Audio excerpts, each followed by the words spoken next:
Hey everyone, welcome back to Brian's Mysteries and Adventures on Trail. Today we're going to be talking about the disappearance of Chelsea Grimm. A lot of you have asked me to cover this case, and the more I looked into it, it is a very, very strange case and very sad too.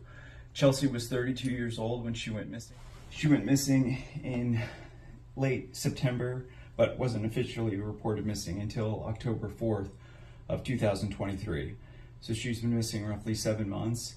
I'm going to go into all the details. The family hired a private investigator, but some other private investigators and search and rescue specialists have done pro bono work. I'm going to share all that with you. Of course, I'll have all the sources and credits in the description if you want to do further research. All right, let's get into today's case. And if you haven't subscribed, I'd ask you to please consider subscribing. It's free and it really, really helps out the channel. Future search and rescue efforts, because as you all know, or for those that might not know, I love working in the field. I just feel it's my place, and hopefully I'll be able to get back into the field this summer. All right, let's get into the case. One of the reasons I really wanted to make this video is because after a couple months, the news really stopped following the case. There haven't really been any updates, and there's a lot of false information out there. So I wanted to give you some updates and give you some real information that I found that some of the private investigators and search teams came up with. I want to first talk about who Chelsea Grimm is.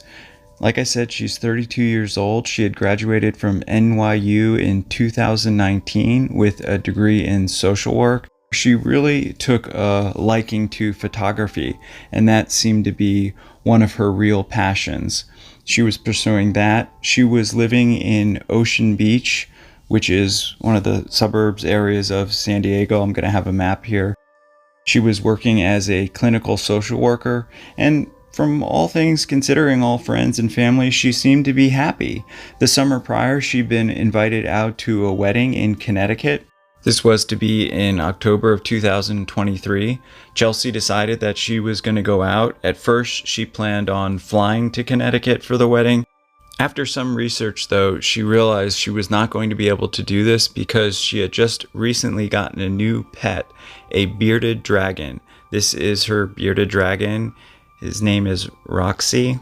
Chelsea loved animals, so there was no way she was going without her new pet.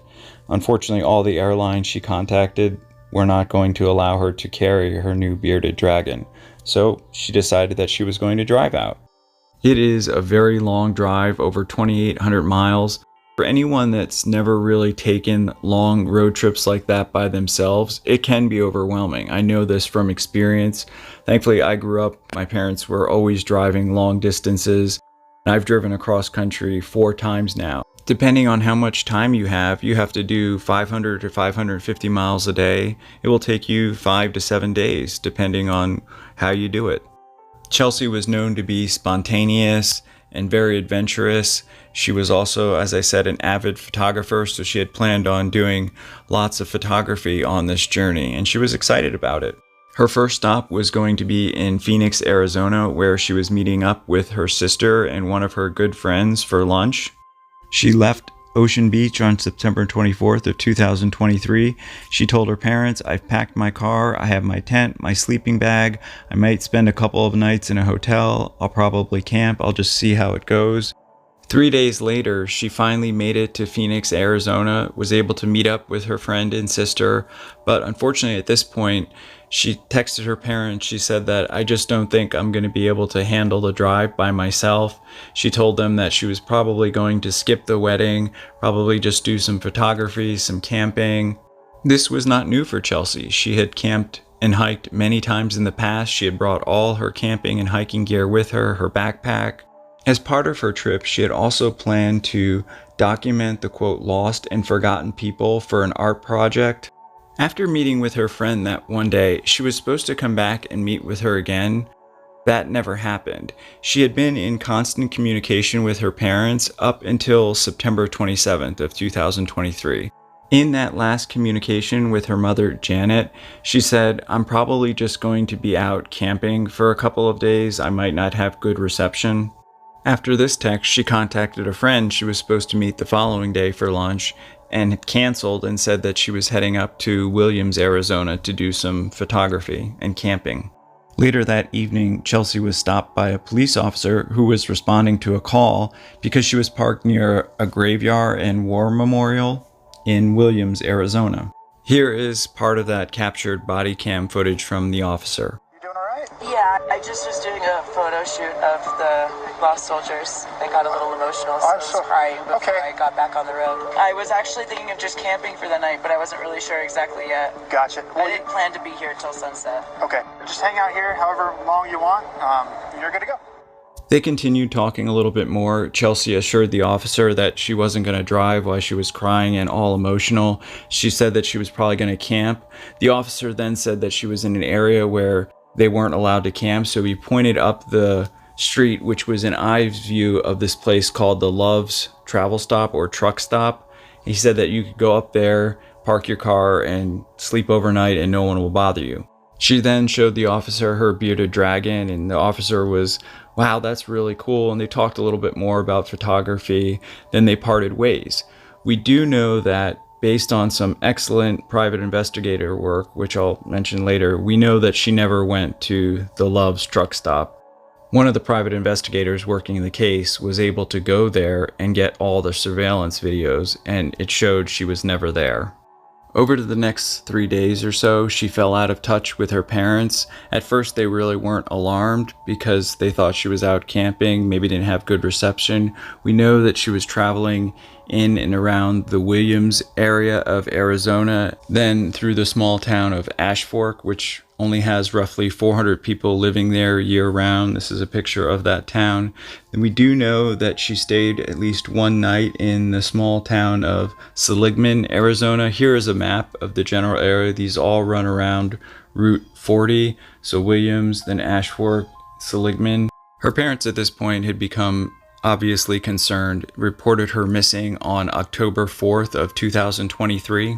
Chelsea is 5'8", 135 pounds with brownish blonde hair, blue eyes, traveling with the bearded dragon. That is what they were hoping that would stick out to people, because most people aren't going to be traveling with just a bearded dragon. In the first few days of the search, it was looking pretty good. The parents were made aware of the run-in with the Williams police officer, the hotel video. Then they were made aware of, on 9/30 of 2023, she was seen parked in the middle of this forest road. A woodcutter came up, asked her if she needed assistance. He thought it was odd because she was parked in the middle of the road. She said no. He said that she seemed like she was not in distress. The woodcutter was still worried though, so he returned later that evening. She was still there. He asked her again if she was okay and needed help. She once again assured him that she was fine, so he just left and thought everything was okay. We would later come to find out that two hunters in the area on September 30th of 2023 came upon Chelsea's white 2019 Ford Escape parked on Forest Road 6 between Williams and Ash Fork. When they came upon it, it was sort of in the middle of the road. The engine wasn't running, the doors were locked. They thought it was a little odd.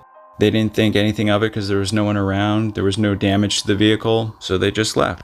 This is a picture of her actual vehicle. Those same hunters came back a few days later and found the vehicle still there. Everything looked the same, except now both passenger side tires were flat. The hunters thought that there was something off here, so they contacted the sheriff's office and reported the vehicle. The sheriff's department came out to investigate the scene. They said that it appeared that she left on her own volition, according to how it looked. The doors were locked. They looked inside. They saw a few items. They did not see her pet dragon or keys or cell phone inside, so they reported it to all the local agencies. The family hired a private investigator named Kelly Townsend, but really, other than that, there was really no media follow-up. Aside a few just saying, woman Chelsea Grimm still missing in Kaibab National Forest. If you have any information, please contact the Cochino County Sheriff's Department. The search was carried out by a group called searchinvestigations.org. They did a massive search. I'll have some of the pictures of the various search grids right here. In my opinion, it was due to their investigation and the various private investigators like Steve Fisher, who was only hired for 3 or 4 days but continued to work the case for a couple of months pro bono. and continued following the case, looking for leads. He was out in the field for roughly a week and a half. He really was able to garner a lot of information. That's how we found out about the video footage from the Love's truck stop. He also was able to obtain video footage from the motel in Seligma. This is where the case really gets strange. In that video footage, you see Chelsea come in. She asks the manager if she can pay for her room in euros because she's trying to stay off grid. I'll have a link to that clip in the description, along with the link to Steve Fisher's research and investigation that he did for this case. Despite the sheriff's office taking some key items from the car and placing them into evidence, Steve was able to obtain such things like her Canon camera, a computer, her second phone, a wallet, journals, receipts. And one of the things that stuck out to Steve was when he was allowed to inspect the vehicle, which was still parked in the very same place on Forest Route 6, in between Williams and Ash Fork, it looked like it had been packed as if someone was leaving forever. Like all this stuff was crammed in there, receipts, cigarette butts, food wrappers, all kinds of luggage, all kinds of clothes. But in the media, when they reported on it, they said that there really wasn't anything left in the car, which is not true at all. The more I looked into these private investigations, especially Mr. Fisher's, and the interviews and those that were last in contact with Chelsea, the receipts he found, the videotapes, and what she was saying, it really did seem like she was trying to go off grid and start a new life. Chelsea was known to be very spontaneous, but shocked to all of her friends and family. No one could really understand what she was thinking or why, what had happened. Some of the investigators thought that maybe the trip sparked some kind of anxiety attack. Maybe it was further spurred by both of her tires going flat. It's really not known as to what her motivations were. Her beloved Canon camera was left inside her vehicle, which many people took as a bad sign because she loved photography so much. They couldn't understand why she would leave that behind, but it could have just been because she didn't know how long she was going to have to walk. She had her Dragon, she had her cell phone, her backpack, her sleeping bag. We also know that she locked the vehicle. Perhaps she intended to come back and get it. Because of the circumstances of this case, the sheriff's department couldn't determine that a crime actually occurred, so they couldn't get search warrants to access her computer or phone. So the private investigators in this particular case lucked out because all the evidence was turned over to them. We know that her last photo on the camera was taken at 5:52 p.m. in the exact spot that her car was found. There was only roughly 20 minutes of daylight left. This is that picture obtained by the private investigator, Steve Fisher, who also said that based on where the car was parked, if she did decide to hike out that evening and went the wrong way, she could have hiked into really desolate forest areas. This is a picture of her very unique tattoos on her left hand. Another fact I just couldn't believe was no one came to claim her vehicle. It was towed and impounded by the police, but it just sat there until basically mid-November of 2023, when the fees were just so high that they basically sold it off. It's possible the family couldn't afford to pay the fees. It's also plausible that the authorities told them that there was no evidence of a crime, so if you don't want the vehicle, we're just going to sell it.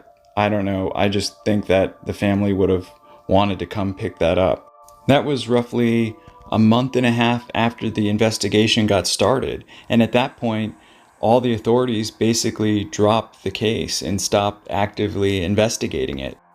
Sadly, right after Chelsea went missing, one of her ex-boyfriends created this GoFundMe page for like $30,000, which was actually a scam. Her parents did an interview with some of the news agencies and said, please don't give to that guy. He's an ex-boyfriend. He's a terrible guy.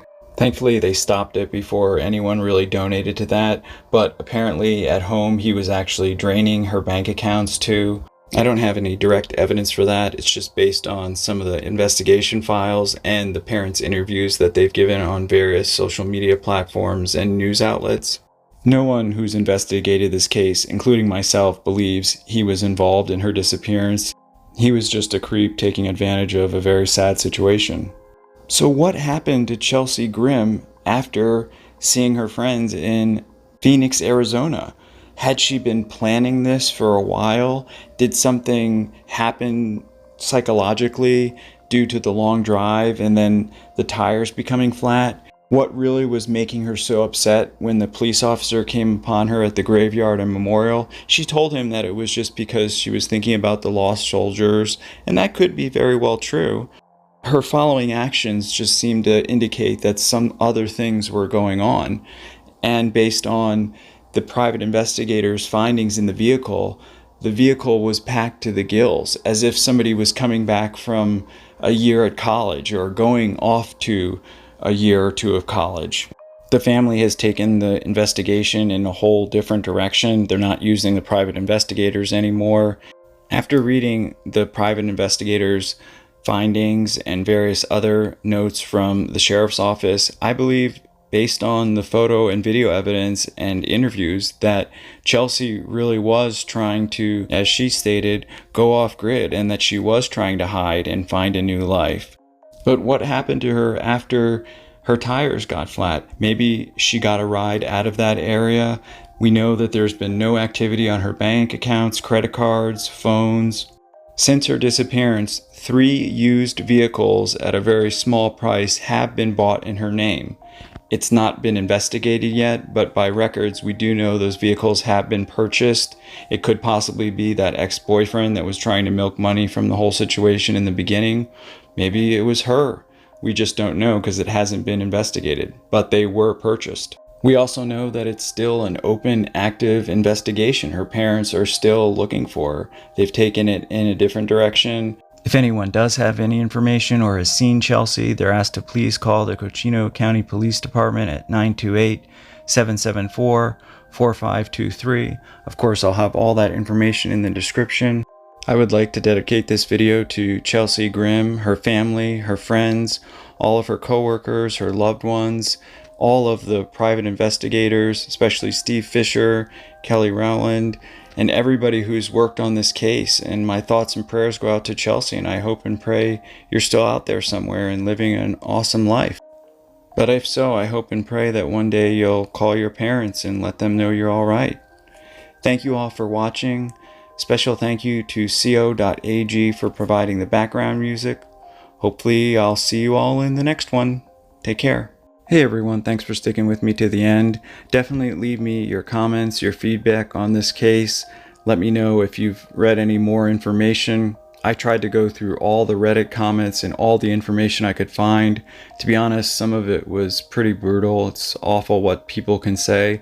I tried to bring you the most accurate information I could find to date. Thank you so much for your continued support, your feedback, your comments. It really helps so much. If you have any video or case suggestions, please leave me a comment or email me. I love hearing from you all, and I would love to hear about any upcoming summer adventures. All right, everybody, stay safe out there. See you in the next one.